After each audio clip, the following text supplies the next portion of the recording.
December 1944. A bitter wind crawled across the American heartland, carrying the smell of snow and metal. Inside a prisoner of war camp surrounded by barbed wire and wooden guard towers, hundreds of captured German soldiers stood in line for inspection.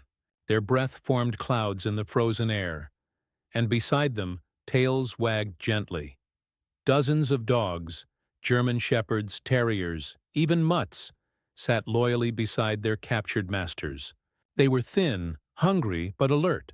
The war had taken their homes, their countries, their uniforms, but not each other. When Captain Robert Yancey arrived that morning, he expected discipline, not devotion. He was a 34-year-old American officer, known for his precision and calm judgment. He'd seen the deserts of North Africa, the blood-soaked mud of Sicily. He knew what enemies looked like. But here, behind the wire, the enemy looked like a man quietly breaking bread with his dog. It didn't make sense. These men had fought against him, men whose comrades had killed his friends. Yet what he saw in that moment wasn't defiance, but something achingly human. A prisoner tearing his ration in half, one piece for himself, the other for the trembling animal pressed against his side. The regulations were clear. No animals permitted inside the compound. The orders left no room for sentiment. But Captain Yancey hesitated. He watched silently as one dog rested its head on its master's knee and another dug a shallow bed in the snow. In a world defined by obedience and hatred, he felt something shift, something the war had nearly buried. That single decision, not to act, would make him a legend. The year was 1944, a time when the world was burning on both sides of the ocean. Germany was crumbling under relentless Allied bombardments, and in America the war felt far away but omnipresent. Posters urged citizens to buy war bonds. Trains carried wounded men through small towns, and across the United States, behind guarded fences and watchtowers, thousands of German prisoners of war were kept in secret. Captain Robert Yancey had been transferred from Italy only weeks earlier.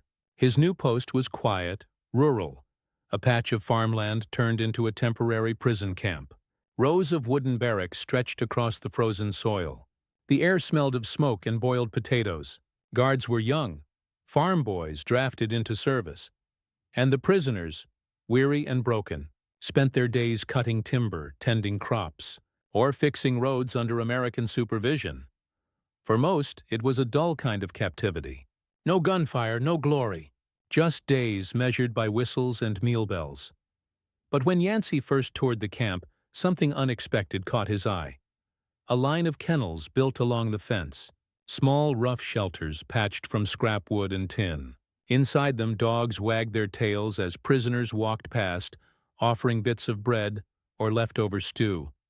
He stopped. "Whose are these?" The sergeant beside him hesitated. "They came with them, sir. Some were mascots from the front. Some were strays they picked up on the way. The men feed them from their own rations." Yancey frowned, but not from anger. He looked closer, at the way one prisoner knelt to fix a splintered plank, how another softly called out to his dog in German, the animal responding with a small bark of recognition. The captain had seen death in every form. He'd seen cruelty dressed as duty. Yet this was the first time he saw kindness surviving inside captivity. He thought about the rule book, about the military orders that forbade such indulgence. No personal animals allowed. But he also remembered the chaos of the front, the orders that made sense on paper but shattered the moment they met real people. When he was in Tunisia, a wounded German officer once refused morphine until his dog was treated first. Yancey never forgot that scene. The man's trembling hands, the whimper of the animal, the quiet understanding that followed between enemies. Now, months later, standing in the cold American morning, the same memory flickered. Perhaps war wasn't just about nations clashing. Perhaps it was about how much humanity could survive inside it. The prisoners had organized everything themselves. They built food bowls from old helmets, washed their animals in cold water drawn from barrels, and made leashes from torn uniforms. The dogs weren't simply pets. They were memories of home, breathing fragments of a life before the war. Yancey walked past the kennels, listening to the mix of German words and soft barks. He could have stopped it then, could have enforced the rule, ordered the dogs taken away, maintained military order. But he didn't. Instead, he quietly asked the supply officer to list any leftover food scraps from the mess hall. "Don't waste them," he said. "Send them to the animal pens." Word spread fast among the prisoners. The Americans weren't taking their dogs. The captain had allowed them to stay. Some guards didn't like it. "Sir, they're the enemy," one muttered. Yancey only replied, "A man who can still care for something after what he's seen, that's not a threat. That's hope." That evening, as the sun dropped behind the watchtowers, the camp sounded strangely peaceful. A few prisoners hummed German songs as they worked. A shepherd puppy barked at the fence. And for the first time since arriving, Yancey felt something close to quiet dignity return to that place. In the weeks that followed, the dogs became part of camp life. Guards began leaving water bowls near their posts. Prisoners shared stories about their homes, their families, their villages. Stories that made even hardened soldiers pause. Behind the fences of war, humanity had found a strange and fragile foothold. Winter softened into spring, and with it, the rhythm of the camp began to change. What had once been a gray, mechanical place now carried small signs of life. Laughter during work details, the sound of paws on gravel, the sight of dogs running along the inner fence line. The prisoners treated them like comrades, and even the guards found themselves lowering their rifles just to watch. But peace inside a war rarely lasts. By April, higher command began asking questions. An inspection team from the regional headquarters was scheduled to visit. Their orders were strict. Ensure camp discipline. Confirm regulation compliance. The moment Yancey read the telegram, his stomach tightened. He knew what they would see. The kennels, the bowls, the wagging tails. He knew what they would say. Undue leniency. Breach of procedure. Failure to maintain separation between prisoners and personal property. The small act of mercy that had brought balance to the camp could easily end his career.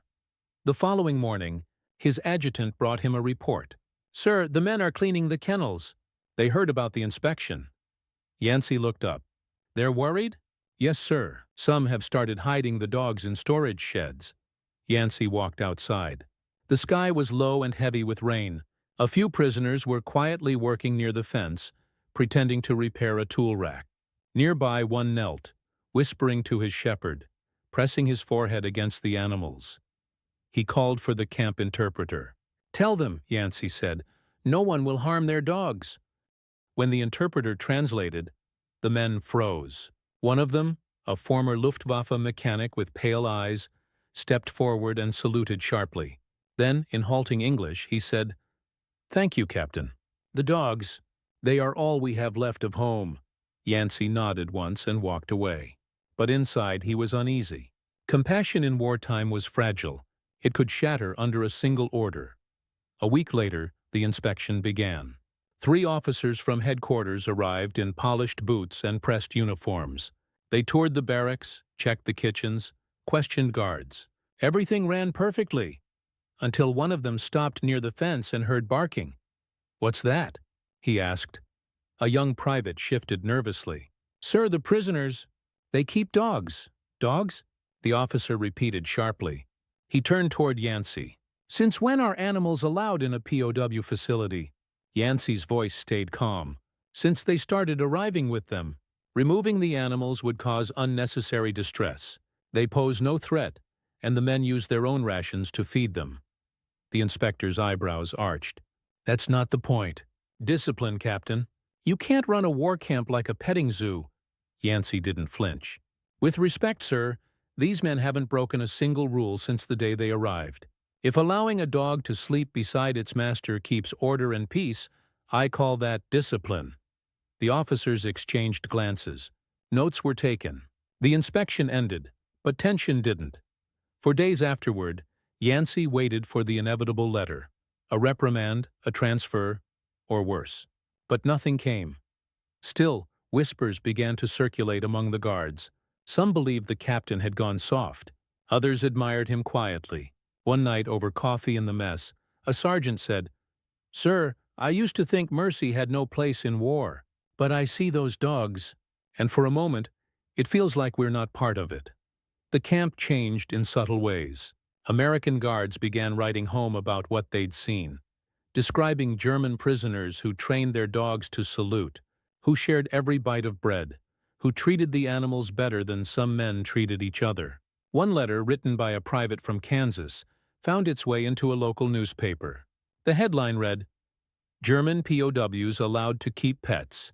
A lesson in humanity from the front lines." Within weeks, the story spread. Some readers praised the captain's compassion. Others were furious. Letters poured into the base from townspeople, some offering blankets and food for the dogs, others calling it un-American to show kindness to the enemy. Yancey ignored both praise and criticism. His duty, he told himself, was to keep order, not to explain morality to people untouched by the front. But trouble was coming from a different direction. By midsummer, the number of animals had grown. Puppies were being born inside the camp. Food supplies were tight. And now, rumors reached the commanding general that the dog camp, as soldiers mockingly called it, had become a story that embarrassed the army. A formal inquiry was announced. Yancey was summoned to prepare a written justification. He sat at his desk that night, staring at the blank page. What could he write? That compassion was an act of control? That mercy kept men sane? That kindness was not weakness but command? He dipped his pen and began.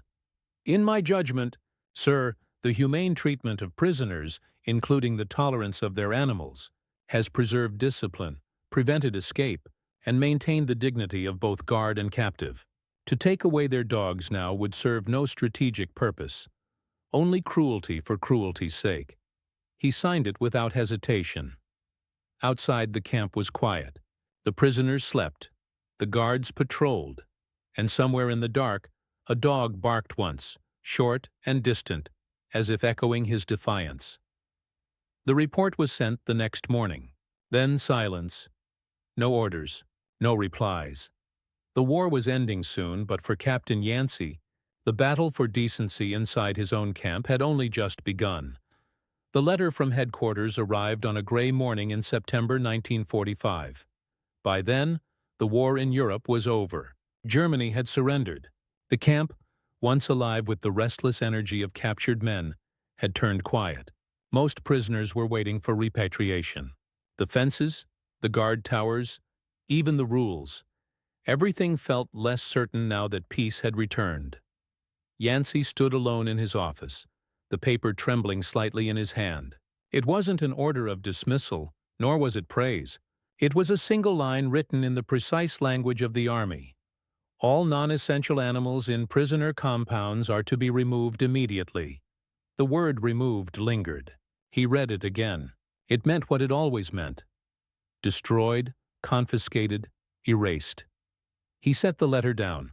Outside, through the thin walls of the office, he could hear faint laughter. Prisoners cleaning their kennels, talking softly to their dogs. One of them was teaching a young puppy to sit, the animal tilting its head in confusion. Yancey felt a cold weight in his chest. He knew what he was supposed to do. Call the guards. Enforce the order. Restore the rule book. But he also knew what that would do to these men. Men who had fought, lost, and now stood on the edge of going home with nothing. Their dogs were the last fragment of humanity they carried. That afternoon he called a meeting in the central yard. Every prisoner was ordered to assemble. Guards formed a loose perimeter, rifles resting at their sides. The air was heavy with anticipation. Even the dogs sensed it. They barked uneasily, pacing beside their masters. Yancey stepped forward. The men quieted. He spoke slowly, his voice steady but low enough to force silence to listen. "The war is over," he said. "Orders have come from above. All animals within the camp are to be surrendered for disposal." A ripple passed through the ranks. Disbelief. Then dread. One man's hand tightened on his dog's collar. Another whispered a prayer. Yancey paused. He could feel hundreds of eyes fixed on him. Then he added, "But those are not the orders I will carry out here." The stillness that followed was almost painful. He looked at the interpreter, who repeated the sentence in German. And when the words landed, the camp erupted. Not with cheers, but with a stunned, breathless silence. Yancey continued, louder now. "I am responsible for this camp. If there are consequences, they are mine alone. No one will take your dogs. You will leave with them when your transport arrives. That is my final order." The guards exchanged glances, uncertain whether to salute or object. None of them did either. For a moment Yancey stood there, a single man defying an entire system, and realized how strangely quiet the world had become. The only sound was the faint whine of a shepherd pressing its nose against his leg, as if sensing the weight he carried. That evening he sat in his quarters, writing a final entry in his journal. "I believe mercy is not a weakness. I have seen what cruelty breeds, and I will not breed it here. If this ends my service, so be it." When the trucks came a week later to take the prisoners away, there were no protests, no chaos. Each man carried his few possessions: a blanket, a photograph, and a leash. The American guards stood watching as the dogs climbed onto the trucks beside their masters. Some of the animals barked softly, confused by the noise. Others rested their heads on the laps of men who were no longer soldiers, just fathers, sons, and survivors. As the convoy rolled out of the gate, Yancey stood at attention. One of the prisoners turned and raised his hand in salute. In his other arm, he carried his dog, the same shepherd Yancey had seen months earlier, shivering in the snow. For the first time since arriving at that camp, Yancey smiled. It wasn't triumph. It was relief, the quiet kind that comes from doing the right thing when no one else will. He knew there would be reports, perhaps reprimands, but he didn't care anymore. War had taken too much already. Lives, innocence, reason. He would not let it take decency, too. When the last truck disappeared down the dirt road, the camp felt empty. The wind moved gently through the open gate, carrying the faint echo of barking, distant now, fading into the fields beyond. In that sound, Captain Robert Yancey heard something few men ever did after a war: forgiveness. When the gates finally closed for the last time, Camp Ashland, as it was quietly known, was left behind like a ghost of a war that no longer existed. The barbed wire rusted in silence. The guard towers stood empty. Only the footprints of men and paw prints of dogs remained, pressed faintly into the dirt, fading together with time. Captain Robert Yancey was reassigned the following year. He never spoke publicly about what had happened inside that camp, nor did the Army ever commend or punish him. The incident simply vanished into paperwork. One more forgotten detail in a war filled with millions. But those who served under him remembered. Years later, a former guard would tell his grandson, "There was an officer once who broke orders for something small. He let the Germans keep their dogs. And I think that's the only good thing I saw come out of that war." In Germany, a few of the former prisoners carried that memory back home. One, a farmer from Bavaria, wrote a letter in 1952 addressed simply to Captain Yancey, United States Army. It never reached him, but the letter was preserved in a family trunk, translated decades later. It read, "You gave us more than food and safety. You reminded us that not every uniform meant hate. When I walk through my village with the son of my old dog, I still remember the man who looked at enemies and saw men." By then, Yancey had already retired.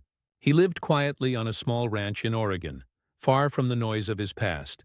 Friends said he always kept dogs, loyal, gentle creatures that followed him everywhere. Visitors would sometimes find him sitting on his porch in the evenings, watching the horizon as if waiting for something to return. If they asked about the war, he would only shake his head and say softly, "Some things you win by not fighting." History never gave him medals for compassion. No textbooks mentioned the captain who defied orders in a small American camp. But in the hidden corners of memory, in a handful of photographs, a few fading stories, and the descendants of those dogs, his decision survived. It survived because mercy, once shown, multiplies. Because one man's quiet refusal to be cruel left a mark that the war could not erase. The prisoners went home and rebuilt their lives. Some of the guards went home and told their children that not all battles were fought with guns. And in that forgotten camp, for a brief season, humanity had slipped through the cracks of barbed wire and military order, and taken root. The story of Captain Yancey is not written in the history of nations. It's written in the smaller history of the human heart, the one that remembers not just victory or defeat, but dignity. In a world that taught men to obey, one man chose to understand, and in the quiet that followed, long after the war's echo faded, the wind still carried a sound, faint, distant, but unmistakable, the sound of dogs barking somewhere beyond the fence, free at last.